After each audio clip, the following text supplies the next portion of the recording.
Le livre de Nahum, chapitre 3. Malheur à la ville sanguinaire, pleine de mensonges, remplie de violence, qui ne cesse de se livrer au pillage. On entend le bruit du fouet, le fracas des roues, le galop des chevaux, le roulement des chars. Les cavaliers chargent, l'épée étincelle, la lance brille. Une multitude de blessés, une foule de cadavres, des morts innombrables. On trébuche sur les morts. C'est à cause des nombreuses prostitutions de la prostituée pleine de grâce, maîtresse magicienne, qui vendait des nations par ses prostitutions et des peuples par sa magie. Oui, je m'en prends à toi, déclare l'Éternel, le Maître de l'univers.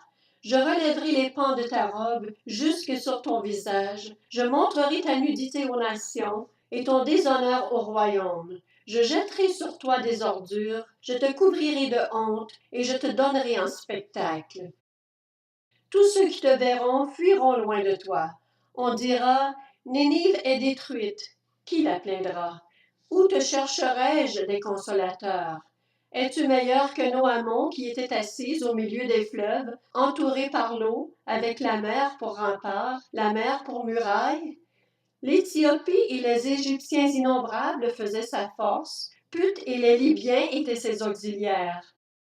Et cependant, elle est partie pour l'exil, elle est partie en déportation. Ses enfants ont été écrasés au coin de toutes les rues, on a tiré au sort ses nobles et tous ses grands ont été chargés de chaînes.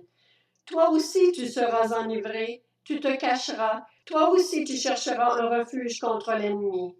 Toutes tes forteresses sont des figuiers avec des figues mûres. Quand on les secoue, elles tombent dans la bouche de celui qui veut les manger. Voici ton peuple, ce sont des femmes qui sont au milieu de toi. Les portes de ton pays s'ouvrent à tes ennemis, le feu a brûlé tes verrous. Puise de l'eau pour le siège, répare tes forteresses, va dans la boue, piétine l'argile, rétablis le four à briques. Là le feu te dévorera, l'épée t'exterminera, te dévorera comme des grillons. Entasse-toi comme les grillons, entasse-toi comme les sauterelles. Tes marchands, plus nombreux que les étoiles du ciel, sont pareils aux grillons qui ouvrent les ailes et s'envolent.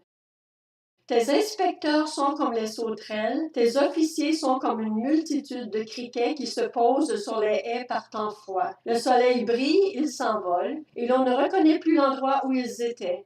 Tes bergers sommeillent, roi d'Assyrie, tes vaillants hommes se reposent, tes troupes sont dispersées sur les montagnes et personne ne les rassemble. Il n'y a pas de remède à ta blessure, ta plaie est mortelle. Tous ceux qui entendront parler de toi applaudiront à ton propos. En effet, quel est celui que ta méchanceté n'a pas atteint?